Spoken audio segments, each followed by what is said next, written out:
পশ্চিমবঙ্গের রাজনীতিতে বিগত কয়েক বছর ধরে যে স্লোগানটি সবথেকে বেশি জনপ্রিয় সেটি হচ্ছে তৃণমূল মানেই আমি আর বাকিটা বললাম না। এবং বিশ্বাস করুন, এটা মানতে পুরোপুরি ইচ্ছা হতো না। তার কারণ সকলেই যে দুর্নীতিগ্রস্ত এটা কিন্তু হতে পারে না। কারণ আমরা ভাবতাম দেবের মতো সততার মূর্ত প্রতীক যেখানে রয়েছে, এখানে সৌজন্যতা বারবার দেখিয়ে বেড়ায়, বিজেপি নেতৃত্বের সঙ্গেও ভালো ব্যবহার, তৃণমূলের সঙ্গেও ভালো ব্যবহার। কিন্তু তখন তো বুঝিনি যে এই ভালো ব্যবহারের পিছনেও যে মানুষটি লুকিয়ে রয়েছে আসলে সেটা তৃণমূলেরই একটা প্রতিচ্ছবি। কেন এই কথা বলছি আপনাদের সামনে ব্যাখ্যা করব, এবং আপনারা অনেকেই জেনে গিয়েছেন, তা সত্ত্বেও নতুন কিছু তথ্য আজকে আপনাদের সামনে হাজির করব। জাস্ট নির্বাচনের একদিন আগে দেব কিন্তু মারাত্মক বিপদে পড়েছেন। শুধুমাত্র এই রাজনৈতিক কেরিয়ার নয়, তার অভিনয় জগতের কেরিয়ার এবং তিনি মানুষ হিসাবে যা গ্রহণযোগ্যতা পেয়েছিলেন, যা ভালোবাসা পেয়েছিলেন, তার এই দুর্নীতিকাণ্ড সামনে এসে যাওয়াতে নিশ্চিতভাবে একটা বড় ধাক্কা। এর পরেও সাধারণ মানুষ ভোটের লাইনে গিয়ে একটা দুর্নীতিগ্রস্ত নেতাকে রাজনৈতিক প্রতিনিধি হিসাবে বিবেচনা করে সংসদে পাঠাবেন বলে তো মনে হয় না। এবং কি হয়েছে জানেন, এই ঘটনা প্রকাশ্যে আসার পরেই চাকরির নামে টাকা তুলে দেব এবং তার প্রতিনিধিদের বিরুদ্ধে সিবিআই তদন্তের দাবিতে মামলা দায়ের হাইকোর্টে।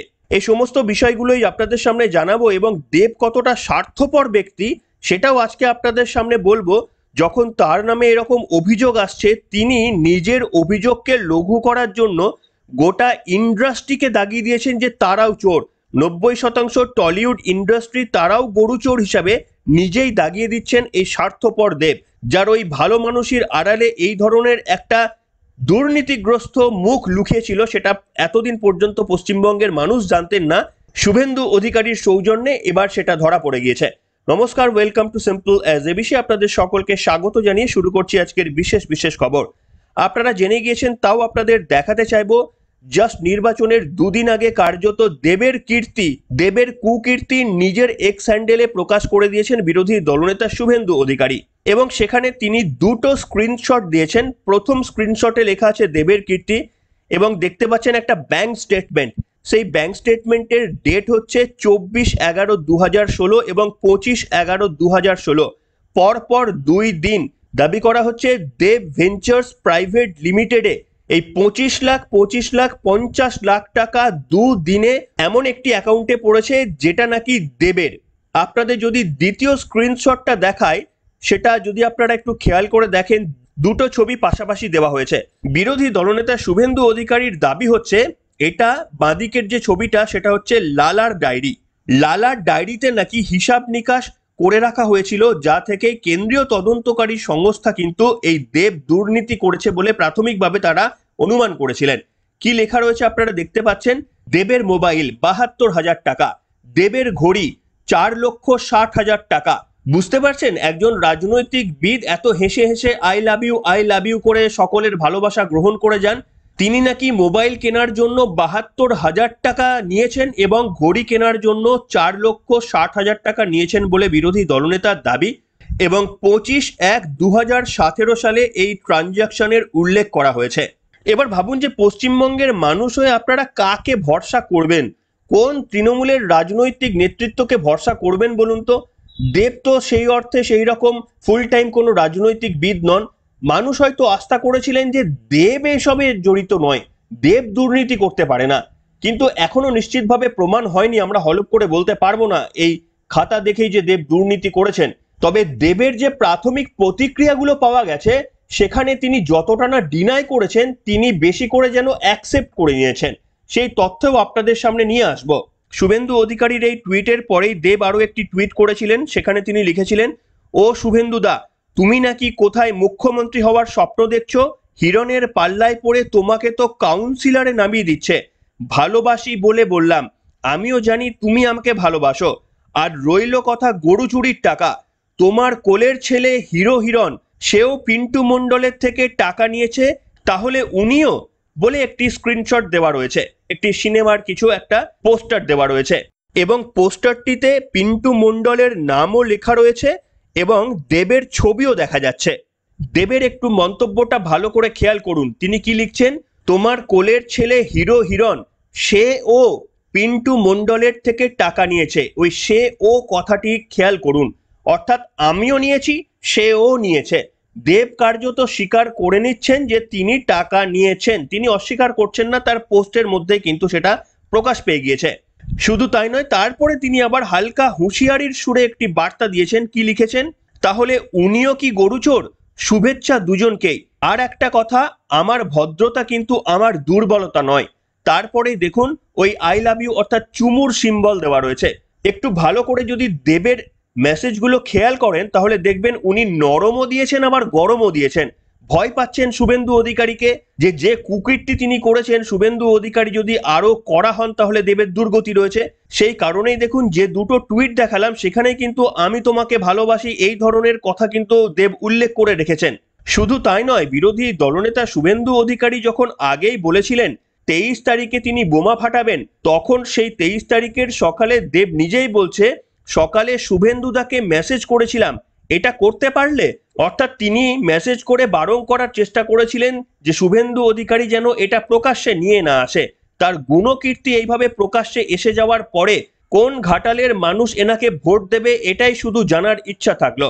এবং দেবের যে দুর্গতি আরো বাড়লো সেটা আপনাদের দেখাবো আরো একটি খবরে। তিনি যে চাকরির নামে টাকা তুলেছেন সেই দেব ও তার প্রতিনিধিদের বিরুদ্ধে সিবিআই তদন্তের দাবিতে ইতিমধ্যে অর্থাৎ গতকালে মামলা দায়ের করা হয়েছে কলকাতা হাইকোর্টে। একজন অভিযোগকারী যার কাছ থেকে টাকা তোলা হয়েছিল তিনি কিন্তু কলকাতা হাইকোর্টে আগেও মামলা করেছিলেন, পরে তিনি টাকা ফেরত পেয়ে গিয়েছিলেন বলে সেই মামলা থেকে সরে গিয়েছিলেন। আবারও গতকাল কিন্তু সেই মামলাকারী কলকাতা হাইকোর্টের দ্বারস্থ হয়েছেন এবং শুধুমাত্র দেবের প্রতিনিধি নয়, দেবের বিরুদ্ধেও মামলা ঠুকেছেন আর বলেছেন এর বিরুদ্ধে সিবিআই তদন্ত হওয়া উচিত। আপনাদের একটা অডিও ক্লিপ শোনাতে চাইব। সেই অডিও ক্লিপটি হিরণ তার এক্স হ্যান্ডেলে দিয়েছিল এবং সেখানে দাবি করা হচ্ছে এক মহিলা চাকরি প্রার্থীর সঙ্গে এক সাংসদের কথা হচ্ছে। সেই সাংসদকে অনেকেই দেব বলে বলছেন, যদিও এটা কনফার্মেশন করা যায় না, কিন্তু হিরণ কার্যত দাবি করার চেষ্টা করছেন যে ওই মহিলা যার সঙ্গে কথা বলছিলেন সেই সাংসদটি দেব। আসুন আপনাদের সেই ভাইরাল হওয়া অডিও ক্লিপটি কয়েকদিন আগের শোনাই। সেখানে 9 লক্ষ টাকা ফেরতের দাবি করছেন এক মহিলা। শুনুন সেই বক্তব্য। ভালো আছি, তুমি ভালো আছো? হ্যাঁ, একদম ভালো আছি। দাদা একটা ছোট্ট ইস্যু ছিল, বাট সেই ইস্যুটা সলভ হচ্ছে না বলেই বাধ্য হলাম তোমাকে ফোন করতে। ইস্যুটা হলো যে রাম আমার কাছ থেকে একটা টাকা নিয়েছিল 9 লাখ টাকা, এবং সেটা আমি সায়ন্তনকে বলেছিলাম যে সায়ন্তন ও টাকাটা নিয়েছে চাকরি দেওয়ার জন্য, না চাকরি দিচ্ছে না টাকা দিচ্ছে।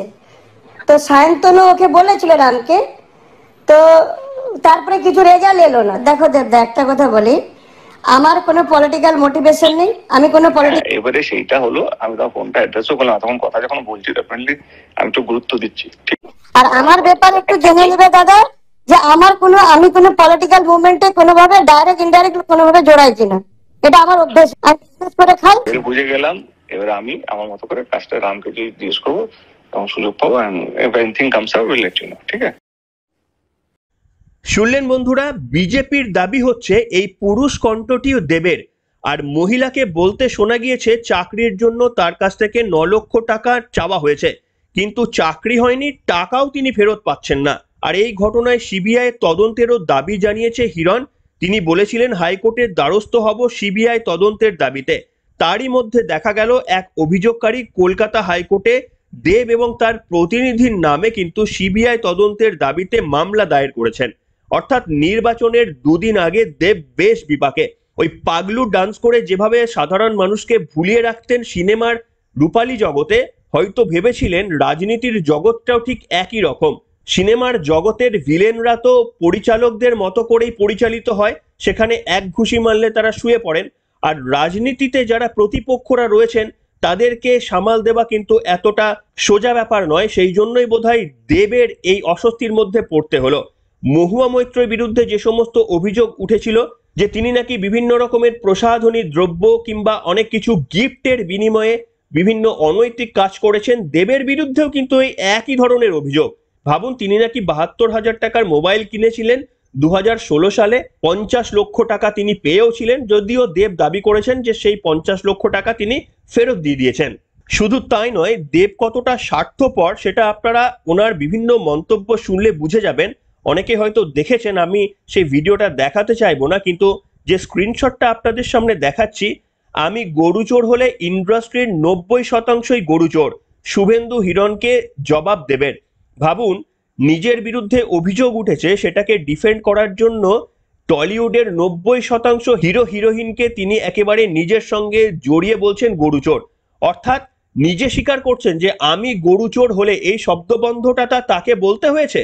আমি গরুচোর হলে একজন মাননীয় সাংসদ তথা তিনি একজন কৃতি অভিনেতা, তিনি বলছেন যে আমি গরুচোর হলে, মানে তিনি বিরোধীদের এই বক্তব্যটাকে কন্ডেম না করে অ্যাজিউম করে কার্যত স্বীকার করে নিচ্ছেন, এবং তিনি 90% বাকিদেরও জড়িয়ে নিচ্ছেন যে সকলেই নাকি গরুচোর। সেটা তো প্রমাণ সাপেক্ষ বিষয়, কিন্তু আপনার মতো করে লোক ঠকানোর জন্য রাজনীতিতে জনপ্রতিনিধি হতে অন্তত এই 90% টলিউডের অভিনেতা অভিনেত্রীরা আসেনি। আপনি দুর্নীতি করেছেন, সেই টাকায় আপনি উপভোগ করেছেন, এটা কন্ডেম আপনি একদিকে সেইভাবে দৃঢ় কণ্ঠে করছেন না, আর অন্যদিকে আপনি আবার জনপ্রতিনিধি, আপনি আবার ভোটের লাইনে ভোট চাইতে গিয়েছিলেন। কেন মানুষ আপনাকে ভোট দেবেন বলুন তো? আপনার তো টাকার অভাব নেই, আপনি এত বড় পরিচিত মুখ। পশ্চিমবঙ্গের সাধারণ মানুষরা যারা লক্ষ্মীর ভান্ডারে 1000 টাকা পায়, তাদের কিন্তু টাকার অভাব থাকতে পারে, আপনার তো টাকার অভাব নেই। তা সত্ত্বেও 72,000 টাকার ফোন, এরপরেও আপনারা জনপ্রতিনিধি। আর পশ্চিমবঙ্গের মানুষ আপনাদের আরো একবার ক্ষমতায় নিয়ে এসে এবার 1,72,000 টাকার ফোন কেনার জন্য সুযোগ করে দেবেন কিনা জানি না।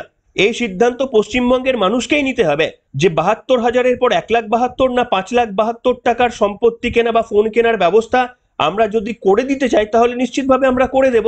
তবে এখনো পর্যন্ত যে অভিযোগগুলো এসেছে সেগুলোকে কেন্দ্রীয় তদন্তকারী সংস্থাকে প্রমাণ করতে হবে।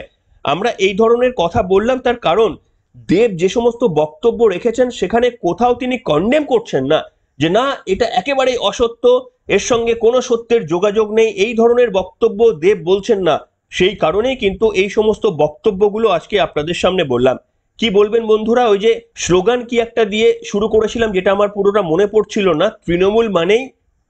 আজকের পর্ব এখানে শেষ করলাম।